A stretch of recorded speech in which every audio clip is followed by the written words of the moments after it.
احمد علی نے مجھے دھوکہ دیا ایسے ہی، اور دھوکے باز کو میں کبھی معاف نہیں کیا کرتا۔ اور تم خود کیا ہو؟ کیا تم دھوکے سے عابد کو اپنے علاقے میں نہیں لے گئے تھے؟ یہ تمہیں کس نے بتا دیا سنگھ؟ عابد پتر تو شکار کرنے کے لیے گیا تھا، شکار کا موسم تھا سنگھ، اب آ گیا ہوگا نا واپس۔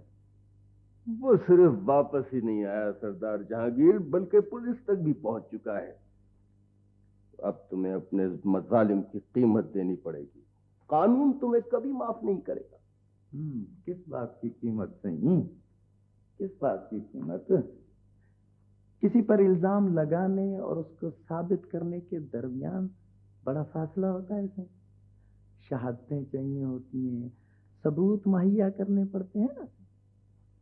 میں اگر تمہاری جگہ ہوتا تو ایسی حماقت کبھی نہیں کرتا میں۔ زندگی اور موت تو اللہ کے ہاتھ میں ہے نا۔ میرا تو اس پر پورا یقین ہے، لیکن جس انداز میں تم مجھے دھمکی دے رہے ہو، ایسے لگتا ہے جیسے تمہارا اس پر یقین نہیں۔ مجھے لمبی بات کرنے کی عادت نہیں ہے فقیر حسین۔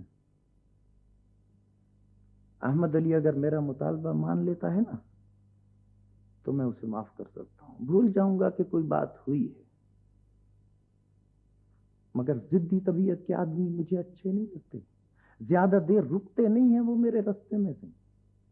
پتہ نہیں کون سی دنیا میں رہتے ہو تم سردار جہانگیر، کیا سمجھتے ہو تم اپنے آپ کو؟ خدا کا قانون تو ایک طرف، اس کے بندوں کے بنائے ہوئے قانون سے بھی تم نہیں بچ سکتے ہو۔ ڈرو اس وقت سے جب تم کٹہرے میں کھڑے ہوگے اور تمہارے ظلم تمہاری ہتکڑی کی کڑی میں بدل جائیں گے۔ تمہاری زبان بہت لمبی ہے فقیر حسین۔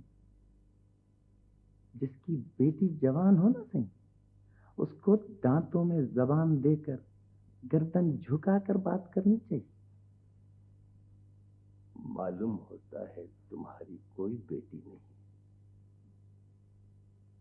سردار جہانگیر۔ میری اور میری بیٹی کا نگہبان تو اللہ ہے، لیکن ہر ظلم کی ایک میعاد ہوتی ہے، اور تمہارے ظلم کی میعاد ختم ہو چکی ہے۔ جاؤ اور اللہ سے توبہ کرو، توبہ